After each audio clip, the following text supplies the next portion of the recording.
Alright guys, welcome back to another video. Lots to go over today. Starting off here with a new department that is opening up here at Xbox. We'll talk about that plus many more things. Before we do, if you do enjoy daily gaming news, content, and videos, consider hitting that subscribe button. If you like the video, hit the thumbs up and check out my Spotify. Link is in the description. So as we know, Xbox owns a ton of studios. Now they're becoming the biggest publisher in gaming, and they have studios in different parts of the world, in different areas, and they're opening up a new department here, seemingly, I guess, to handle the just sheer amount of studios that they do have. This is a post that was found here on LinkedIn, and this comes from Fiona Turbach, who has worked at Xbox for 5 years. And they say you're focused on talent acquisition for studios like the Coalition, the Initiative, and has also played roles in staffing up Sony Santa Monica for God of War.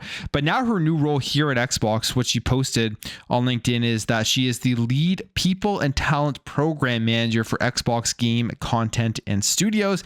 And what this means is that she will be looking at all the studios that have all come together within Xbox to focus on uniting them all of their first party studios across the globe so that they can all guys work together, integrate together, and just have a more cohesive group of employees, even if they are working at different studios on different games. One of the things when the Bethesda acquisition did happen that people were wondering was, are there going to be employees, let's say at ITech or something, working on games from current first-party Xbox studios? Will they go over and lend a hand to help get games optimized and just run better, offer their technical abilities and the different assets that they have that make their game special? Will they be able to offer that to other studios? And we've seen that happen already. We've already seen crossovers from the studios that Xbox do have to get their games in development. And maybe this is just going to put that all together where they have a team that kind of focuses on making sure that all the resources are being used properly. If there's some light times at one studio, but they have knowledge that will be able to help another game in development, maybe that is something that will be able to happen. I think that's a big asset for having all of these studios and technologies under one roof, at least for Xbox when they are releasing their first party game. So that's interesting. That's just a new department that is opening up. And I mean, you think about Bethesda, Activision, Blizzard, King, and then all of the other Xbox first party studios. It's pretty crazy how many they are going to have. I also wonder if this is going to be them starting to focus on trying to get other studios in parts of the world where they don't have a big presence. I mean, the biggest one of all that I think that they would have wanted to grow was in Japan, but they closed down their major presence, which was Tango Gameworks. I wonder if there will ever be a time where they consider to try to expand out more there with actually having a development studio, whether that is smaller indie devs or things like that. But we will see. And I feel like this is going to be the department that kind of leads all of that and getting that all in line going forward with just, again, the amount of games and studios that Xbox does have under them. All right, jumping over here, let's talk some more Xbox Game Pass rumors. Yesterday, we talked about the 3 games that are dropping into Xbox Game Pass from the recent announcement. And it's a pretty big month here in July for Xbox Game Pass. Lots of good titles to be playing. But in that announcement, they did say that to stay tuned as there would be more information coming about more games hitting the service, presumably here before the end of July. One of those games, we've seen a lot of rumors, and I think it is going to happen, is Call of Duty Modern Warfare 3. And it looks like that will not be the only one jumping in before the end of July if this rumor does come true. As there is rumor here that the aquatic adventure RPG Dave the Diver could be jumping in to Xbox Game Pass before the end of July. Now, this would technically be a day one Xbox game because when it did originally come out, it was released on the PS5, the PS4, Nintendo Switch, and PC, but skipped Xbox. And I would assume at some point they want to release this on Xbox. And with that, putting it into Xbox Game Pass would make a ton of sense to get people who hadn't heard of it, if they hadn't heard of Dave the Diver, or if they just wanted to try it, weren't sure if it's a game that they wanted to play, to go in there and check it out. Now, the funny thing about this game, if you remember the controversy at the Game Awards, got nominated for Indie Game of the Year when it's not an indie game, but it did get lots of critical acclaim when it was launched and great reviews, and it's one that looks really cool and fun to play. So excited if this is going to be one. It's a good get for sure for a lot of people who will be excited to play Dave the Diver. But if they end off before the end of July, after already telling us and seeing everything that is coming to Game Pass this month with Call of Duty Modern Warfare 3 and this as just 2 random drops that they are adding, I think that is just the cherry on top of the cake for already a phenomenal month for Xbox Game Pass. And putting Call of Duty into Game Pass now before the end of the month would make a ton of sense. And that would coincide with the release of Season 5, which they showed off a new trailer for. We have more information as to what we can be getting in this season. It is a very interesting season. It does release on July 24th. So I'm taking a wild guess here that Call of Duty Modern Warfare 3 will be in Game Pass on July 24th with the release of Season 5. But there's a lot of interesting things here in this season. I mean, they always are adding interesting content in Call of Duty. It's why people play it all year and stay engaged.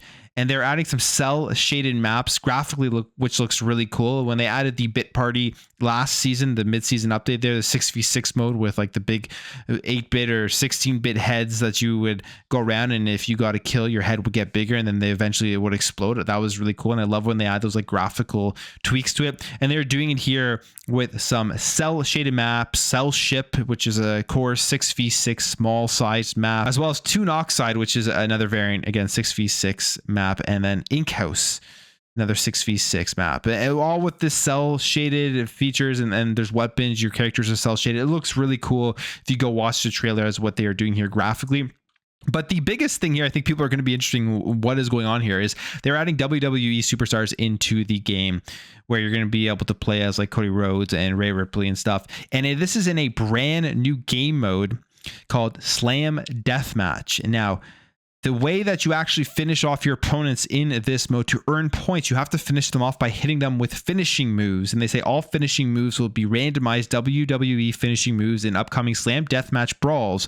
And the mode will only be available during the WWE SummerSlam event starting on July 31st. So if you do want to play this mode, you're going to have to jump in there. I'm definitely going to check this out and see what this wrestling Slam Deathmatch mode is all about. So cool stuff there. I mean, that's not all that's coming to Season 5, but we got the official trailer launching on July 24th. And like I said, I feel like that's when Call of Duty Modern Warfare 3 is going to be dropping into Xbox Game Pass. All right, jumping over here, let's talk about something very interesting. And this is kind of the further expansion, I believe, of the Xbox ecosystem and them wanting to integrate different launchers and different places where people play games on PC specifically into the Xbox ecosystem, which gives you more reason to kind of want to be a part of that ecosystem, sign up to Game Pass and stuff, especially if at one point those rumors about Steam coming over to the Xbox console do come true. It's just going to be a game changer, I think, in how people enjoy and play their games.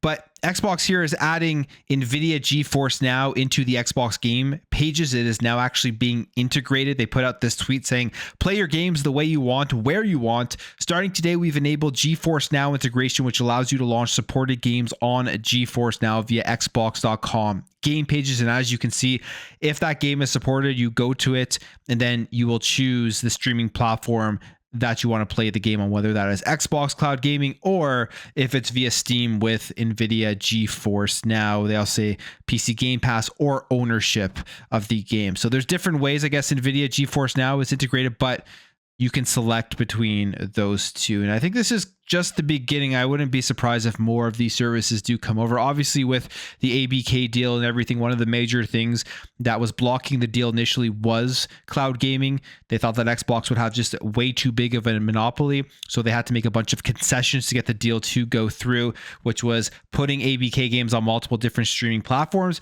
I think this is just going to be part of it, where you're going to be able to choose what streaming platform you decide to play your games on. So pretty cool here. And of course, they do mention here, both companies signed a 10-year deal to allow NVIDIA to license Xbox PC games for GeForce Now, including Activision Blizzard titles. That was one of the concessions that was made via the ABK acquisition. And they, depending on what tier you want, it says NVIDIA GeForce Now RTX 4080 tier is the most impressive cloud gaming service available right now, with NVIDIA even claiming the end-to-end latency beats an Xbox Series X running locally on a 60 hertz TV. So I haven't tried it, but I've always been intrigued on their cloud gaming services because I'm hearing that it is very, very good. So it's cool to see this integration coming now between Xbox and NVIDIA. Now, when it comes to Xbox and expanding out the ecosystem, we obviously know they did the announcement for the Fire Stick, and I think it's a great move. It's an easy way to get in. It's for, I would say, the more casual gamers. They don't care about the highest fidelity and having the best frame rates and having everything downloaded and trying to get the most out of the game. They just want to sit back, ease of use, ease of access, and play a game when they have time. Fire Stick is going to be the way to do that. You have to get the Fire Stick 4K or the Fire Stick 4K Max. But during the Prime Day events or in the Prime Day deals, they actually are adding a bundle here. So Xbox is going all in on this, trying to get people to subscribe via Fire Stick. A bundle that gives you everything you need for $70. You get the stick, you get a controller, and you get a subscription to Xbox Game Pass. Specifically, it says, and as a part of the Prime Day deals, Amazon is offering a Fire Stick 4K bundled with a white Xbox wireless controller and 1 month of Game Pass for $68.90. So it's a pretty good deal because all of these items would cost you about $110. You're getting a nice deal there. And I mean, you're getting a controller that you can get multi-use out of if you don't have one yet, with playing it on your Fire Stick, playing it on an Xbox, you ever picked them up, playing it on PC or whatever. So they are going all out here. They're trying to get people to check out the subscription service via the Fire Stick. I feel like they are missing the boat a little bit with this. They should have a cloud only option where you only get access to whatever is available via Xbox Cloud Gaming, and maybe have it a little bit less expensive than the whole Xbox Ultimate pricing of $20. But I guess maybe they keep it at 20 because you still get like EA Play stuff and things like that. But I feel like there could be a cheaper option there, and that would probably get a lot more people into potentially wanting to try Xbox out on a Fire Stick, especially if they're more casual. They're only going to be playing 1-2 games maybe every single month, and maybe they're smaller games. Maybe they want to pay $20, but I feel like that is something that they will eventually do in the future. And right now, a segment that they are missing out on. Now, if you like Diablo, there is 2 more days here before we get a new in-depth look at Spiritborn. On July 18th, it will be at 11 a.m. Pacific Standard Time. But what is cool is they're doing it in an Xbox studio that was completely built here to explain everything that is going on. There is a sneak peek here. So if you're interested and you want to see what's going on here with Diablo 4, with the next update to it and a new class and everything, this is where you're going to be able to watch it. Now, we do know Antstream is on Xbox. So this is a really cool retro subscription. It's not part of Game Pass. It would be cool one day if they were able to add this into the Xbox Game Pass Ultimate subscription. I would be all for it. But it is a streaming service and it is for retro games. It allows you to play a bunch of stuff that you may not be able to get access to anymore. But Antstream, the arcade, they celebrated 1 year on Xbox and they're revealing the most played games so far. And here's what they are: Bubble Bobble, Burger Time, Double Dragon, Gunbird 2, Metal Slug X, Night Slasher, Space Invaders, and Strikers 1945. Lots of great games in here. I mean, for me, Burger Time, Strikers, Space Invaders was fun back in the day. Metal Slug, Double Dragon, I mean, those are all awesome games. And those are the top played games here on Antstream. And they say there's like 106 games that were added in the year. There's over 1,800,000 minutes played in challenges, 50 mini game challenges. Like, there's a lot of stuff here. And if you do want to get into this, it gives you 1,000 retro games and it costs $80 for a lifetime membership. It's not a monthly subscription. You could pay $30 for a year, but if you pay $80, you get a lifetime membership to Antstream to be able to play all of these retro games via their streaming service, and it's available on the Xbox One and the Series S and X. Now, as we know, Starfield getting mods, and we're going to continue to see some awesome stuff with Starfield. We saw all the Star Wars stuff, but now Doom is making its way into Starfield with the Doom Spacesuit and Super Shotgun mods that are hitting on Xbox here. It says here that over the past couple of days, a pair of awesome looking Doom mods have been added to the game's creation kit toolset, and they're both usable on the Series X and S. And one of these is for the Doom Slayer's Epic Space Shoot, while the series infamous Super Shotgun has also been modded into Starfield. And you can see a picture of it here. I mean, it looks great. The modders do some amazing stuff with this game. I hope that Bethesda does everything to make sure that they continue to want to make good content for this. We heard and saw the whole thing with bringing the Elder Scrolls universe into it. There was a group that wanted to do it. They put it out there and then said there was not enough support for it. And I feel like it's probably because they didn't get as much funding as they would have wanted to make that come to fruition. But I really hope that Bethesda supports the mods as much as possible, because with all the planets, you could get some pretty crazy stuff going forward within Starfield. And again, here is another one with some Doom content. Now, if you like soccer, football, The FC25 has officially been released. We have the release date and the information on 1 week early access period, as well as a new game mode, which I think is actually going to be pretty cool. So the game is releasing on every platform, even the Nintendo Switch, September 27th, 2024. It will have 10 hours of early access. And remember, if you do have Game Pass, like I'm doing right now with College Football 25, you do get a 10-hour trial with your Game Pass Ultimate subscription. So that's pretty cool. You can start playing that on September 20th. But this is the coolest part, something that we haven't seen here in a while, and I think this will be an enticing game mode for a lot of people if they haven't played the FIFA or FC games in a while. But that is a game mode called Rush, and it sees a 5v5 game mode. Players competing in 5 versus 5.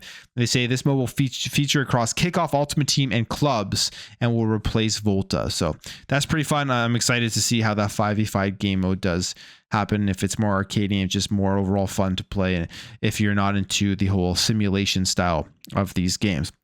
Now, we know that Gamescom is coming up, and Bandai Namco has announced their lineup for Gamescom 2024. Nothing that we haven't heard of, nothing that exciting if you were expecting something new. Now, I'm sure if you're interested in these games, you will be excited. There's great games here, but nothing new. And this is their lineup. There's going to be Little Nightmares 3, Unknown 9 Awakening, which looks really cool, and then Dragon Ball Sparking Zero, which I know a lot of people will be excited to check out. So really only 3 games here that they're going to have at Gamescom. And it's kind of what Gamescom usually is. If I recall correctly, there's never any real big new announcements that come out of it. It's really just looking at the games that we've already seen throughout the year, especially at Summer Games Fest. The biggest question, of course, for Gamescom 2024 is Xbox. What are they doing there? Because we know that they have more games to show. Are they going to be showing us stuff that we haven't seen yet, or are they just going to be giving us more in-depth looks at games that weren't at the Xbox showcase this summer? I feel like it's probably more of that, but it'd be really cool if we did get a look at something we hadn't heard about yet that is in development at all of the studios that Xbox does have. Now, if you're a fan of RGG and the Yakuza series, the next RGG Studios game will be revealed at TGS 2024. And this is according to a recent live stream from the studio saying that they will be revealing it in September at TGS. Now, we don't know what it is. I would assume that it is another entry into the Yakuza series, but they did also say the fans would be surprised. So I guess keep your eyes on the Tokyo Game Show if you're interested in this series and the studio on what is coming next. And finally, Nintendo finally showed us what this new Emio game was. It was mysterious. They put out a trailer. Nobody knew what it was. It was a horror style game coming from Nintendo, so people were speculating. But now we officially know what this is, and it is the Smiling Man, the Famicom Detective Club game. It's a new entry into this series. I've never played this series, but it's like a visual novel, if I recall. Launches August 29th. So if you're wondering what this was, that is what the trailer, the tease that we did see, I think it was last week, is what it was for. But I will end the video there, guys. If you did enjoy this video, hit that thumbs up. If you're new here, hit that subscribe, and I will catch you guys in the next video.